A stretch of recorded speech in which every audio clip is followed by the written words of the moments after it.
In 1794, four companies, the Georgia Company, the Georgia-Mississippi Company, the Upper Mississippi Company, and the Tennessee Company, bribed and intimidated a bill through the assembly that sold them more than 35 million acres for $500,000. This soon became known as the Yazoo land fraud. Public outcry at the bill and the methods used to pass it resulted in a major upheaval in Georgia politics. This resulted in the appointment of new people in office. Reformers, led by U.S. Senator James Jackson, took office and the Yazoo Act was rescinded on February 18, 1796, therefore invalidating all land sales relating to the Yazoo lands.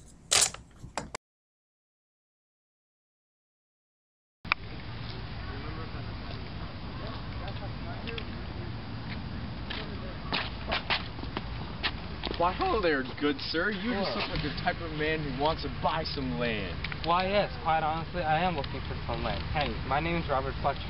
My name is John Peck. Well, do I have some land for you? I just happen to have a fabulous 1,500 acres of land in Georgia for a reasonable price of $3,000. Georgia? Did you say Georgia? I heard the land requirements in the protest a few years ago were quite nasty. Hey, what's the catch? Sir, that is false. I have a clean title to show you in my hand right now. That is quite promising. Alright then, sir, if you're so modest in telling me this land, I might as well buy it. Here's your money, sir. Alright, good doing business. Good doing business with you. Have a nice day.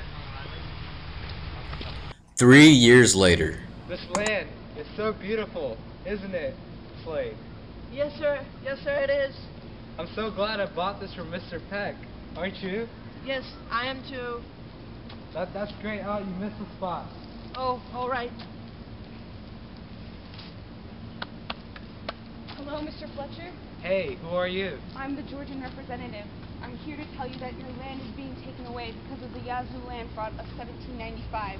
We'll be taking your land now. What? How could you do this? I have a clear title for this.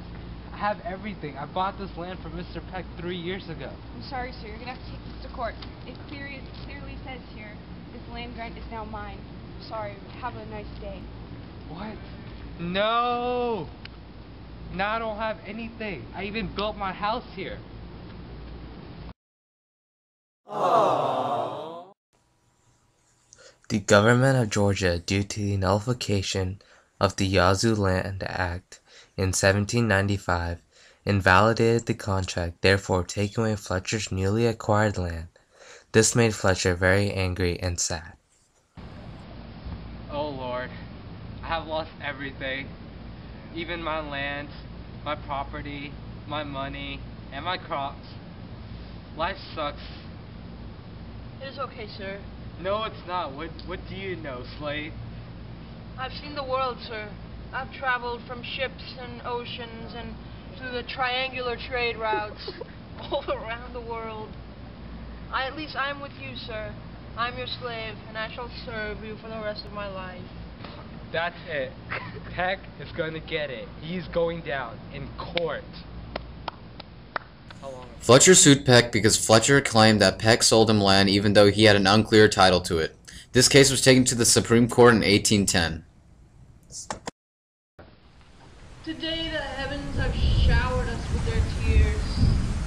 We shall have some wine and spirits after the debate is over, to lighten the mood. All rise for the Honorable Judge John Marshall. You may all be seated. Today the court is in session for the case of Fletcher and Peck. Order.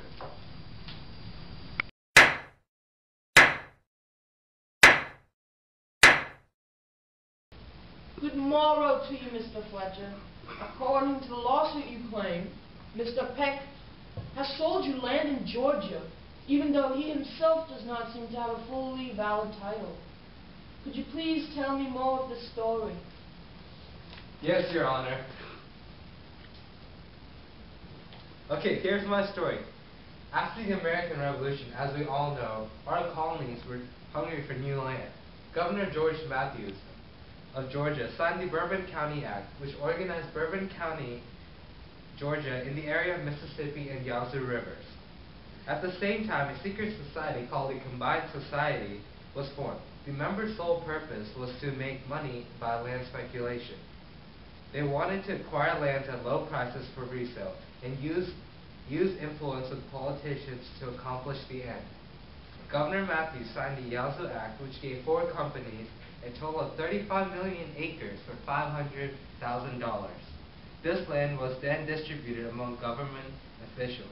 This act was considered corrupt, and the act was later nullified in 1795. This was known as the Yazoo land fraud. Yes, I am fully aware of that. Right, I see. And now you claim that Peck showed you false papers and tricked you into buying this land? That is true, Your Honor. Mr. Peck, it is your turn. What is your side of the story? You may be seated.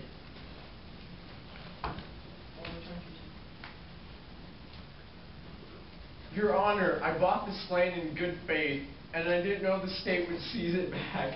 I swear, I have the papers that show the land grant. Here. And it's traced back to a Georgian official. I swear, I'm a good man. I meant no harm. You're a liar. You're going down. All right. Now that I've heard both sides of this story, I have come to a conclusion. As I may recollect, according to Article 1, Section 10, Clause 1 of the U.S. Constitution, which happens to prohibit the government from invalidating private contracts, I hereby declare the Georgian law unconstitutional. This court is thereby dismissed.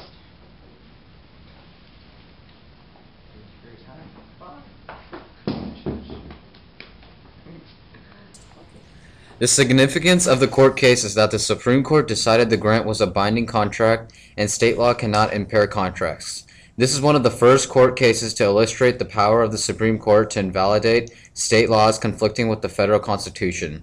Their decisions protected the people's rights against popular pressures.